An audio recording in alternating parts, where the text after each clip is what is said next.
Hello, my name is Sandra Wang-Harries, and I am a doctor of optometry. I was raised in Taiwan, born in America, and educated in America.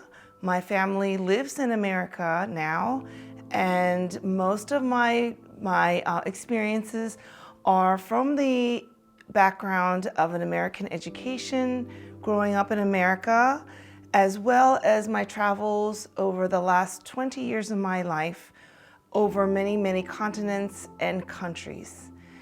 Today I want to talk to you about women empowerment and specifically why a woman has strengths and what makes a woman strong. And if I was speaking to a general audience, I would say the most important thing to consider as a woman's strength is knowing that you are important, knowing your worth. I have found through my many years of working with women that a woman's worth probably is the most important factor in determining the problems that we have as women, me included. And knowing your worth is not so easily said than to be understood. It's very difficult to understand your worth. So let me start by saying, first of all, you need to love yourself. If you don't love yourself, you won't find love anywhere else. You won't find it in a man. You won't find it in a husband. You won't find it in having children. You won't find it from others. You must love yourself first. How do you love yourself? Well, first of all, you need to know that you're always loved by others around you, even though it doesn't feel like it. Say if your family does not love you, or the people around you, or your friends, you don't have any friends, you're always loved by someone, even if it's just God. So you need to know that you have worth, that your life is worth living. That's the number one thing. And so let's talk about how we can develop this love of oneself. And one of the ways that we know is your education. Many people in the world do not have access to education. Fortunately, most of the countries in the world do have minimum education, but girls are usually the ones that are uneducated. And being that if you come from a poor family or you come from a limited resource country, the resources usually are used to educate boys first. Certain religions believe that women's worth doesn't allow them to have an education.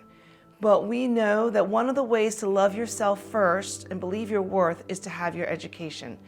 And education is not always easy for a lot of women because of what you have to do or your family situation. But if you yourself know education is important and you must value education above all things, then you can do your best to try to find education. Sometimes many reasons we don't always complete our schooling, maybe poverty in the family, or maybe that you're needed to help with your brothers and sisters, or you need to help your family with making money or finding food. It's not easy to find your education, but if you have the desire, there are people who will help you. There are organizations that sponsor women for an education, especially since we now know that educating a woman is basically educating a family. With that said, I want to mention in certain countries such as the Afghanistan and the countries like Syria, where women don't have opportunities for education or even have any freedoms, it's not even easy to leave the house, especially what I'm seeing in Afghanistan. It's very sad that women have just had their education rights taken away. They're not allowed to go to school. They're not allowed to go out without a proper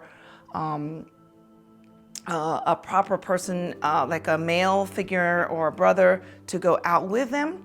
But even so, women have always risen to the occasion to find education, even to educate themselves. Other women can educate themselves. A mother can educate their child. So that's the very, very essential thing is education, and it has to do with loving yourself and finding your worth. Okay, so that's the second thing is education. The third thing is knowing your strengths. So again, that goes to, again, loving yourself and knowing your worth. So one thing I always tell my students, as I'm a teacher, I'm a professor, is that everyone has strengths. Every single person that walks this world who is a human being has strengths. Even if you have a mental disability, even if you're handicapped, even if you're an invalid, you have a strength. And to discover that strength takes time, and it takes a little bit of thinking, and sometimes it takes somebody like a mentor to help you find your strength. So if you get anything from my interview today, I would say that finding yourself in your worth means also finding your strength. So let's talk about strengths, because strengths come in all different colors and different flavors. There's two kinds of skills or strengths that we talk about nowadays. One is called soft skills, and the other one is called hard skills. That's what business people say. I will try to explain what soft skills are. Soft skills are things like being a communicator, ability to communicate with others. Another soft skill could be kindness. Another soft skill can be empathy. What is empathy? Empathy is being able to feel how others feel so that you can make it better for them. That's empathy. That's a soft skill. Not everybody has empathy.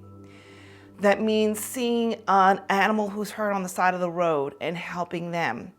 That's seeing a child who is hurting or crying and making it easier for them. Empathy is seeing somebody who's struggling and making it easier, even if it's just sitting there. You don't have money, but just being there to be an ear. Another soft skill would be listening. Listening, being able to listen to other people. That is a soft skill not everybody has. Another one is to be truthful, to tell the truth, to knowing that you're dependable, that you can be somebody who will not lie and tell stories just to make things better. These are called soft skills. Another soft skill would be to be a follower, to be the kind of person that if you know that you can depend on. Let's say if I have an idea of a project or an idea to do something, I know I can call on you because you're a follower and you will be a supporter of me. So that's a follower. So there's many, many soft skills, and these are skills that come naturally to some people, and sometimes you can develop them. But almost everybody has some kind of soft skills. And instead of making your skills go down, you can find ways to bring your soft skills up. And that is something that we develop in students or in young people. It doesn't even have to be young people. It can be developed at any age. And that helps you develop your self-worth. Again, it's all about you being worthy. You are worthy because somebody or someone or God always loves you. So you are worthy. So hard skills, on the other side of soft skills, is skills that you develop through education, through work, through experience.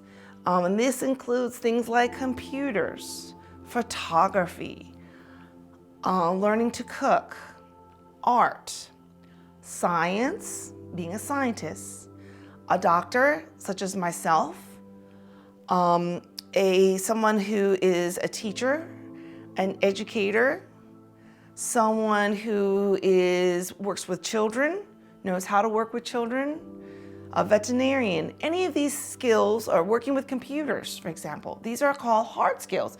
And these are hard skills that you learn by doing, by experience. So both soft skills and hard skills are important. People don't realize that soft skills are sometimes the more important skills because you cannot learn these. These are something that's inside of you, but you can develop them once you know what you're good at. So that's the three things I want to talk about as far as developing your self-worth, knowing you're loved, and your self-worth. All right, so lastly, I want to talk about us as women we're often considered the weaker sex, and that is absolutely not true. We may be weaker in strength, maybe muscle strength. However, as I just told you, we have a lot of worth that men sometimes in previous generations or previous times or in many cultures don't necessarily appreciate. That does not mean that men are the enemy. It's just that men don't realize this. And I'm going to give you some examples, and I'm going to talk about how we can change that. If you're a young person, if you're a middle-aged woman, or even if you're an elderly woman, these are things that we can change because we really have a lot of ability to make changes in the world, and it has to come from us. First of all, men are not our enemy. If you're a young person and your goal is to be married, that's okay. That's not a bad thing. In many cultures, our self-worth is dependent on if we get married or not. If you're a single woman, you're considered as a devalued woman. And that is not true. That goes back to my original talk about the worth of you. You are worthy just by yourself. You don't need a man. You don't need a family always that is behind you, but you have to have worth of yourself. But if you want to be married, that's okay, because men can be your partner and help you develop your self-worth, or men can be the opposite and decrease your self-worth and make you feel like you're not worthy. And those are the kind of men you do not want to be with. So if you're a young woman and you're wanting to find a good man, or if you're a middle-aged or elderly woman and you want to find a partner at any age, you need to surround yourself by people who believe in your self-worth and can bring you up and not bring you down. So how do we choose a husband? Many women always ask me that. So if you're someone who's looking for a husband, I've been married for 22 years and I'm by no means an expert on choosing a husband, because marriage is never, ever, ever easy, but you need to start with a husband who values you for your worth. So let's talk about the problems. In many countries, we believe in, the culture believes in marrying young girls, 9, 10, 11, 12, 13. In many of these countries, girls are married off very young because the families are either poor or they're uneducated and they don't know this is the culture. But marrying young women is a problem because young girls don't know their worth yet at that age. So their worth is dependent on a husband? No, it shouldn't be that way. Now, sometimes it works out that the girl marries a good husband, but oftentimes the man will consider the woman as a commodity, as a thing, as something to buy, a bride to buy. And that is a problem. So let's say you're married at the age of 23. Okay, that would be okay. Not necessarily, because you might not know your worth at the age of 23 yet. If you know your worth, then that's a good thing. Then you go ahead and get married. But if you don't really know your worth and you don't love yourself yet, and if you marry a man that you think is nice, that's not always the case, because once you get married, that man who's nice will consider you only as a commodity or as a thing. So back to having a husband that is nice, because many men are nice. You can find lots of men, people who are nice. Oh, he's nice. He's nice to me. He's kind to me. Well, it's not just nice and kind. It has to be somebody who will build you up and not bring you down. And so that's why early marriage or young marriage is not a good thing, because you're just not developed enough to know your self-worth. We say, often there's a phrase that we say that we want to become a better version of ourselves, and that's with men and women. So what husband or what partner do you want who can make you a better version of yourself? Because we're always growing, right? We don't stay the same. Well, if we stay the same, we might as well be dead. So we always want to grow. We're always changing. If we're changing, then we're alive. And we want somebody who will be with us in our lifetime, who will make us a better version of ourselves. That's my Recommendation for those of you who are looking for husbands, for those of you who want a partner, because we always want to be surrounded by people who will make us a better version of ourselves. And that's with friends as well, not just partners, but your husband is the most important friend that you need to find. So that is what I want to say about men. They are not our enemies. And the second thing I want to talk about is men. Those of you who are mothers and you have young sons, it's so important for you to teach your son to be respectful of women. There's a word called chivalry in English. Chivalry is a man's ability to respect a woman. And sometimes in the feminist movement, men are saying, oh, a woman wants equal rights, a woman wants equal rights. Yes, we want equal rights, but then they think, well, we don't have to be chivalrous anymore. We don't need to open the door for them. We don't need to offer them a seat on the bus. We don't need to help them put on their shoes. We don't need to respect them. That is not equal rights. Chivalry is opening the door for a woman, helping a woman take off her jacket, allowing the woman to have the seat on the bus if she's tired, caring for someone who you see who might be tired. And that's chivalry to a woman, and that's chivalry to just anyone. So you as a mother must teach a young son at a very early age to hold the door for a woman.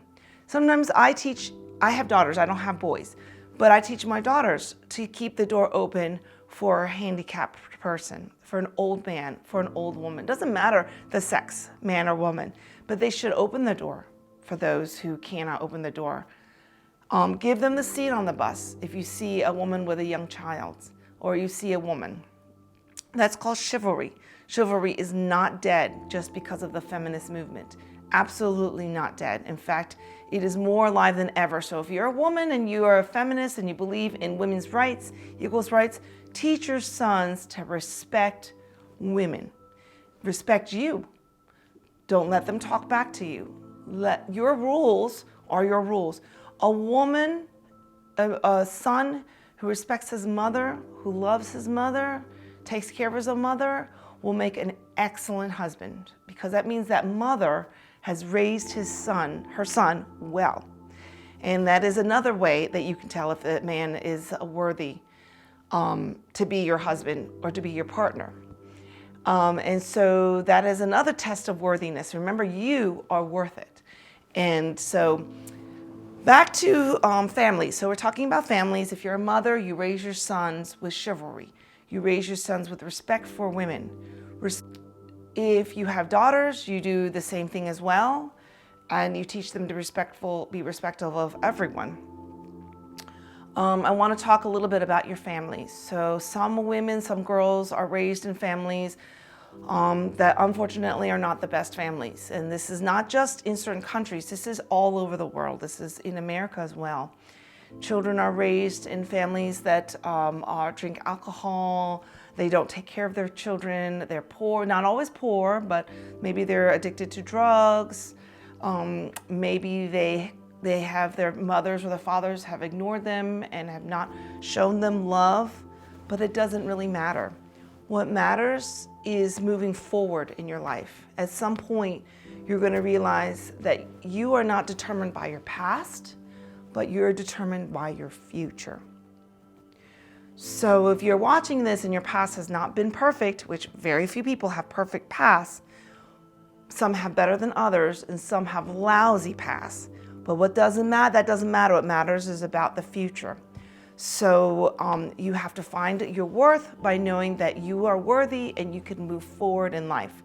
So even if you come from a family who abused you, a mother who did not take care of you, or a mother who abused you, which is unfortunate, you can still be strong and as a woman or even as a man to know that you can make a difference. If you're a man and you're watching this interview, a man can be very, very strong knowing that the woman that he chooses is a strong woman as well, and who can take care of you, take care of things in the house. So there's different ways that a woman can show strength. You don't have to necessarily be a doctor or a physician or a scientist or a teacher. I want to say that many women just being in the family, having children or not having children or being her husband's partner can show strength as well. Taking care of them. So I'm telling you, there's a poem that was written by William Ross Wallace, and it says, "The woman or the hand that rocks the cradle is the hand that rules the world." And that goes back to me talking about what an influence we can make in our people around us, our brothers and sisters, our younger brothers and sisters, our children, in teaching them to respect others, sons to have chivalry, to maintain chivalry in the family, and to the women around them. Okay, to touch a little bit about problems in the world, I mentioned that I've lived in many countries in the world, and I've seen women suffer, and I've seen a lot of women suffer greatly, greatly, greatly, more than I can ever imagine. And there's different levels of suffering. It's interesting because when you're the one suffering, you think it's the worst thing in the world, but there's always somebody worse than you. Keep that in mind. I'm going to talk a little bit about some of these problems that we have. And again, I believe in my heart that these problems can be solved if the woman just loves herself and knows her worth. But it's easier said than done. So some of the problems that I see around the world is women who are influenced by their husbands or their boyfriends in a bad way. I want to give you an example. So in one of the South Asian countries I used to live in many South Asian countries, if a woman is married, she believes that her worth to keep her husband happy, because she believes that she has to keep her husband happy no matter what he asks you to do. She has to do what the husband tells her to do. Even she knows it's wrong, she has to do it. So one of the examples is stealing. So oftentimes, or even begging. So oftentimes you'll see women who will steal. If they're housekeepers, they will steal from their homes. They will steal from their places of business. They will steal electronics. They will steal phones. They will steal food. They will steal anything. If the husband asks them to steal, they will steal, knowing full well that that's wrong and that they will get in trouble and then they will lose their job.